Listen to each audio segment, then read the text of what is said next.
A continuación vamos a proceder a completar los pasos que nos propone la instalación de MediaWiki. Evidentemente, el primer paso, donde además veis que tenemos los pasos a completar dentro de esta lista, tenemos el paso de idioma. Vamos a elegir el idioma de instalación y el idioma en el que se va a encontrar el wiki.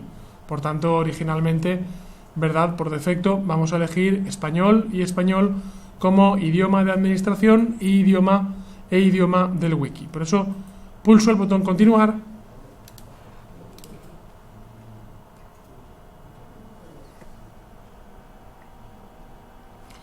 y a continuación nos da un mensaje de bienvenida a MediaWiki donde se nos piden una serie de requisitos de comprobación de entorno. En este caso, los entornos mínimos que se piden es PHP 5 a partir de la 5.2, 5.3.8 cumple perfectamente. Se advierte que no han podido encontrarse algunos módulos como APC, Xcache o WinCache. Sin embargo, esos módulos no son obligatorios, son completamente optativos para, en algunos casos, aumentar la seguridad del wiki o aumentar el rendimiento. Va comprobando módulos, en este caso hay algunos elementos de codificación que no encuentra, hay algunos elementos gráficos como la librería GD que sí que encuentra y al final, por tanto, al final nos dice que el entorno ha sido comprobado y si aparece en verde quiere decir que cumplimos los requisitos mínimos para poder ejecutar la instalación de este software. Si no, aparecería en rojo y evidentemente no nos dejaría continuar. Antes de continuar, si por lo que sea tenemos conocimientos de cómo arreglar estos problemas de dependencias y mejorar la instalación de MediaWiki, lo podemos hacer, pero lo debemos hacer antes de instalar MediaWiki. De momento, como vemos, tenemos permiso del programa para seguir instalando MediaWiki, ignorando esas advertencias. Se nos da información acerca de derechos de autor y términos de uso, es decir, la licencia en base a la cual se basa este software, que básicamente es una licencia muy parecida a la licencia de software libre que podemos encontrar en WordPress y en Joomla. Lo que, para resumir, aunque por supuestísimo siempre recomiendo descargar la licencia del software original y leerla de cabo a rabo, más que nada para conocer vuestros derechos y obligaciones, pero básicamente dice que este programa se distribuye con la esperanza de que sea útil, pero sin cualquier garantía. Además, no se te da la garantía implícita de la posibilidad de ser comercializado o de que sea idóneo para una finalidad específica. Esto básicamente quiere decir que se te da el software, se te da gratuito, lo puedes usar gratuito tanto para uso personal como para uso comercial. Lo que no puedes hacer es revenderlo. Si tú lo has recibido gratuitamente, no puedes vender el software a una tercera persona. Y dado que se te da gratuitamente, en esa frase se informa de que no estás en un producto comercial donde la empresa te asegura una continuidad del software, sino que se asegura, o sea, más bien no se asegura si el software en un momento dado se va a continuar desarrollando o no, que es algo bastante común a cualquier programa de software libre. Así que, en definitiva, lo que vamos a hacer, por supuesto, dice que en conjunto con este programa debe haber recibido una copia de la licencia pública general de GNU y si no la has recibido, haces clic ahí y la puedes leer, cosa que, insisto, recomiendo. Voy a pulsar continuar, por tanto, y voy a continuar con el proceso de instalación, donde a continuación se me pregunta con qué quiero conectarme. Me dice, MediaWiki es compatible con los siguientes sistemas de base de datos.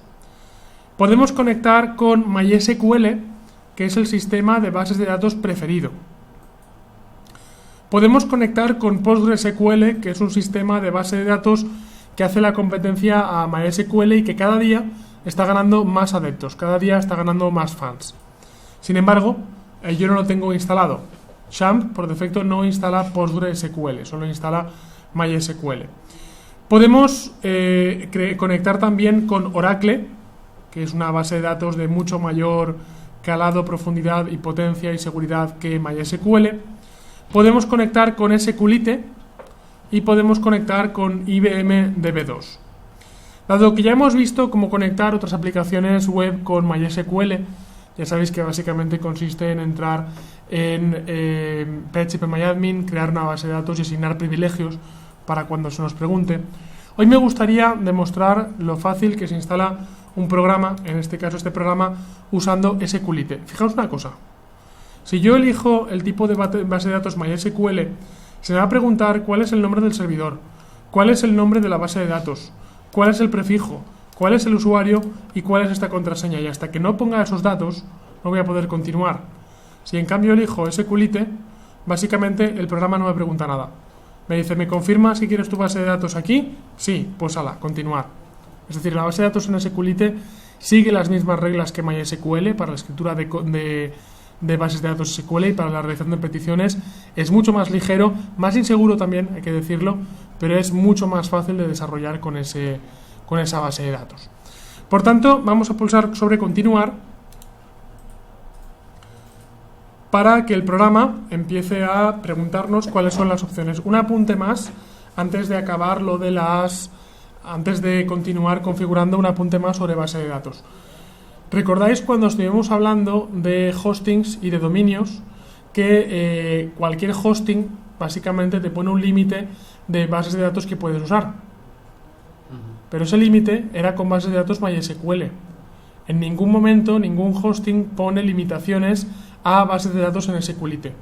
Eso quiere decir que puedes usar tantas aplicaciones con base de datos SQLite como quieras.